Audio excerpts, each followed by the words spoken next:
Hey guys, I'm George, the Nice Gentleman, and it's time for your dose of some fragrance content. It's also time for another episode of my series of videos called 5 original designer and niche scents and 10 of their cheaper clones and alternatives. Let's start with something that feels old school, something that's designer, and something that has been discontinued for a while. The original fragrance that I'm going to show you two clones and alternatives right now comes from the brand of Thierry Mugler, and it's called Amen Pure Malt. It's a very nice, very old school feeling fragrance that has some sweetness, some aromatic nature, has a bit of a dark touch, there's a coffee note, there's a bit of booziness. It is a very nice fragrance, but again it's been discontinued for a long time. It's pretty hard to get, and prices of a brand new unsealed bottle can reach quite high levels. Fortunately enough, at this point in time we have a few choices if we are looking for a clone or alternative of Pure Malt. The two ones that I'm about to show you come from the brands of Fragrance World and Maison Alhambra. They're called Galactic Men from Maison Alhambra, Galactic Men Elixir, and Posh Malt from Fragrance World. Now, they're not exactly the same because one of them feels more like an inspiration, like something that's inspired by, the other one feels more like a straight up clone. The one that feels more like an inspiration, that feels more like like a distant clone, or maybe I can use the words like a clone that's not done exactly that good, is Galactic Men Elixir from the brand of Maison Alhambra. Now, it's not that it doesn't smell like like a pure malt, but it's not an exact clone. This feels more like an inspiration because, to my nose, this sort of takes a few different members of that original line of fragrances. In a way, this smells like the original Amen. It smells a little bit like Amen Pure Havana. It smells like Pure Malt, and it's not exactly focused on the scent profile of Pure Malt. To my nose, this feels fresher than Pure Malt. That's probably the main difference that I pick up between the original one and Galactic Men Elixir. It's just a fresher, a less dark take, a less sweet take, a more aromatic take on the Pure Malt scent profile.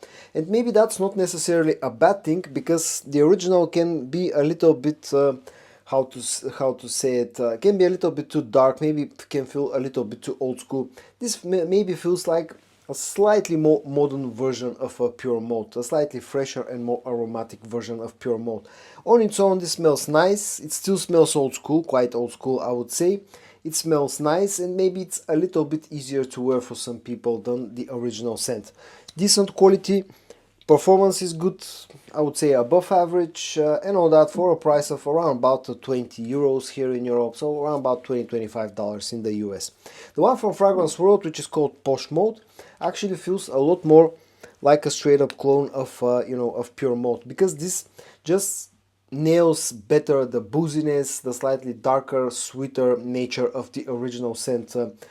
When it comes to Galactic Men Elixir, I think this almost completely misses that boozy note that you'll find with Pure Malt, and Posh Malt excels exactly at that. It just feels like a really good clone of Pure Malt. If you're looking for such a thing, if you are looking for a straight up clone of Pure Malt, then I think Posh Malt is definitely the better option. If you want something that smells similar to a Pure Malt, but it's fresher, it's less boozy, maybe a little bit more aromatic and easier to wear, you can go with Galactic Men Elixir. The next original fragrance that I'm going to give you two alternatives for right now is very popular at the moment, both the original one and a lot of the clones. More and more Middle Eastern brands are coming up with their versions of a clone of that original fragrance, and I'm talking about Jean-Paul Gaultier's Le Malt Elixir.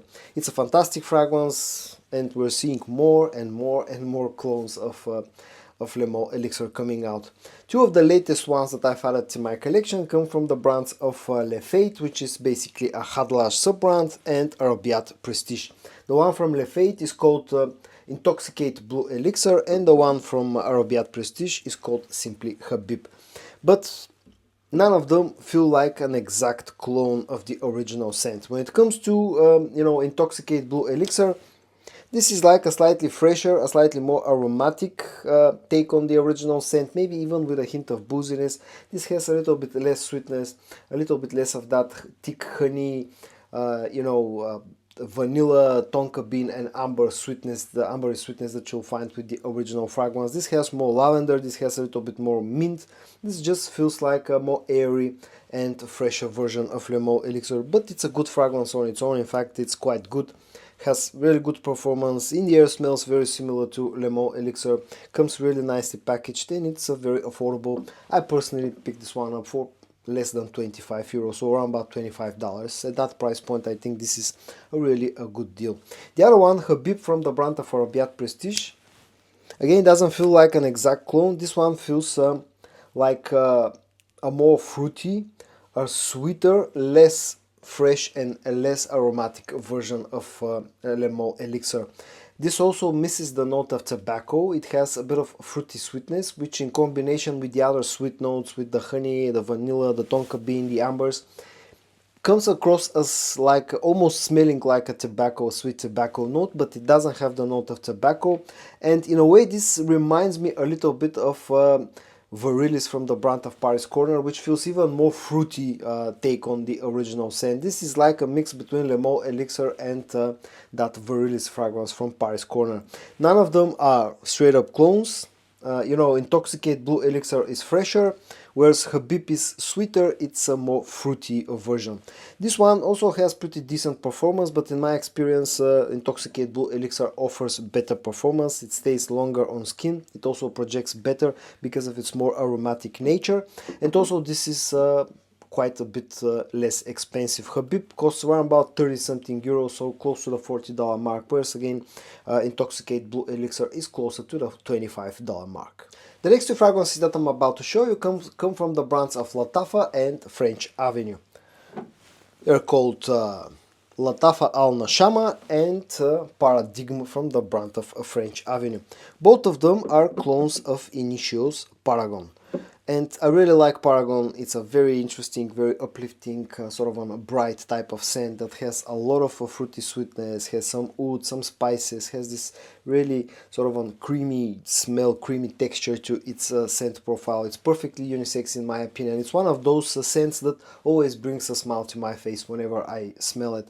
Just for some reason it's a sort of this uplifting type of scent. It's really, really nice, but it comes from the brand of Initio, so it's quite expensive, and these two are really interesting options, but they differ in a way. Now, one of them feels like a straight up clone, almost an exact one-to-one clone. Of course, it's not identical, but still smells very, very similar, and that one is Paradigm from the brand of French Avenue. The other one feels more like a fruitier, slightly fresher sort of an inspiration, and that one is Al Nashama from the brand of Lattafa. The Lattafa one feels more fruity. That plum note that you'll find with the original fragrance is ramped up in here. It feels more juicy. It feels all around a slightly fresher take, and just the focus here is put more on the juicy side, on the fruity side of the fragrance, rather than the ouds and the spiciness that you'll find with the original fragrance. It's a nice take. I really like it a lot, in fact, but it's not an exact clone. Paradigm feels more like a straight up clone because the sweetness is slightly toned down in here. This doesn't feel as bright and as fresh as Al Nashama. This has more ouds, slightly more spices, and the combination of the spices, the ouds and the plum, it comes across almost as creamy as you'll find with the original fragrance. So as a clone on its own, scent wise, I think it just feels and smells closer to the original fragrance. Also, in my opinion, it offers slightly better quality as a scent. It's slightly better blended, but it's more expensive, first of all. And the second thing, one huge disappointment that I found with Paradigm is the performance. It's not a bad performer, it's above average, but I can't say that it's more than that. It's above average, so it will give me somewhere between 6 to 7 hours of performance with, I would say, moderate projection. In my personal experience, Al Nashama stays longer on skin. This will go over the 8-hour mark on my skin personally, and this also projects for a longer time and projects stronger than Paradigm, and usually this can be found for a little bit cheaper as well. The next two that I'm about to show you, both are feel like clones, feel like something that has been very heavily inspired by an original fragrance from the brand of Creed, which is called Creed Centaurus. They come again from the brands of French Avenue and Rayhaan. The Rayhaan one is called Crimson, and the one from French Avenue is part of a cooperation between Aromatics and French Avenue, and it's called Royal Taboo. Now, one of them feels more like a straight up clone, the other feels more like an inspiration. The inspiration is Royal Taboo from French Avenue, and it feels a little bit different than Centaurus, because this is more spicy than Centaurus. It's like a more warmer, a more spicy take on the original scent. The original relies on some spices, again it relies on a heavy dose of a tobacco note and relies on quite a bit of sweetness. And Royal Taboo uses pretty much the same notes, but it just has that spiciness dialed up. The sweetness and the tobacco, especially in the opening, dialed a little bit down. And it's like a warmer, maybe slightly more of a Middle Eastern take on the scent profile of Creed Centaurus. When it comes to to Rayhaan Crimson, this one just feels a little bit closer to the original fragrance, because this has a little bit more sweetness in the opening. It still has the spiciness, but it's a lot more wearable, a lot sort of more, I don't know how to call it, a toned down spiciness in the opening. And also that combination of of the tobacco, the sweetness and the spiciness just comes across as being closer and more true to the original scent compared to Royal Taboo from French Avenue and Aromatics. When it comes to performance, both of them are good performers. They easily last at least 8 hours on my skin. When it comes to projection, maybe Royal Taboo is slightly better, I would say, maybe like a hint better projecting fragrance, but keep in mind that I've had this one for almost half a year now, whereas Crimson is a slightly newer addition to my collection. I've had it for a few weeks, but I would say that it's pretty much on par the performance, maybe with a slight edge of in the case of Royal Taboo. But also keep in mind that the Royal Taboo is quite a bit more expensive. I personally paid I would say around about 30 something euros to get Crimson, Rayhaan Crimson, whereas Royal Taboo usually costs around about 50 euros. So you're looking at about $40 in the case of the Rayhaan and about $60 in the case of the French Avenue one. Quality, I would say, is pretty much on par. So at least in this pair, I would say if you want something that's a little bit more true to the original scent, go with Rayhaan Crimson. If you want something with a similar scent profile but more spicy and slightly warmer, you can go with Royal Taboo from Aromatics and French Avenue. And the last pair of fragrances that I'm about to show you both feel like straight up clones of the same original fragrance. The original fragrance again comes from the brand of Initio, and it's called Initio's Side Effects. It's a very, very nice scent that has a lot of sweetness, has a lot of spiciness, has a strong boozy note, has some tobacco. It smells absolutely fantastic. The two clones come from the brands of French Avenue and Paris Corner, and they are called French Avenue After Effects and Paris Corner Farah. And this is an interesting pairing, because up until recently, before the launch of Farah, basically there weren't that many if any other clones of a Side Effect when it comes to Middle Eastern brands, and After Effects has for a long time been one of my most favorite fragrances from the brand of French Avenue.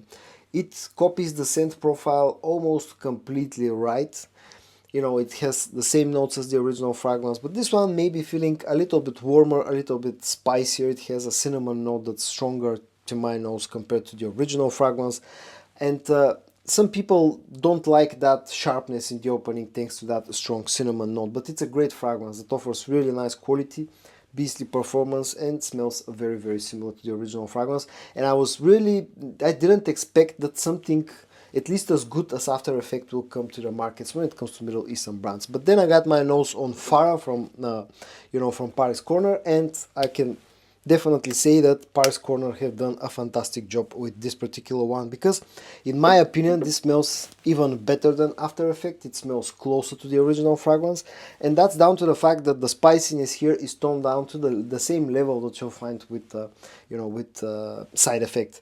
The cinnamon doesn't stick out as much as you'll find with After Effects. It has the other notes, the tobacco, the rum, the vanillic sweetness, everything else, and this smells absolutely fantastic. It just feels softer, it feels a little bit more creamy, and just sort of replicates the you know, the warmth of the original fragrance better than After Effects, and it's probably most people will find Farah a little bit easier to wear compared to After Effects. Performance, I would say, is slightly below, Farah is slightly below that of After Effects, but it's also cheaper. And it comes in a 100 milliliter bottle size, whereas After Effects is 80 milliliters. So if you want something with slightly better performance, slightly sharper, a little bit more spicy, then you can go with After Effects. If you want something that smells closer to the original fragrance, that feels overall a little bit softer, maybe a little bit more wearable, that has still good performance and is cheaper, then you can go with Farah from the brand of Paris Corner. And so guys, in today's episode of 5 original designer and niche scents and 10 of their cheaper clones and alternatives, I showed you 10 more alternatives of famous designer and niche scents. I hope that you found today's video interesting. If you did, give it a like. And I also hope that you're going to join me in my next video for your dose of some fragrance content. And until then, stay safe and bye bye.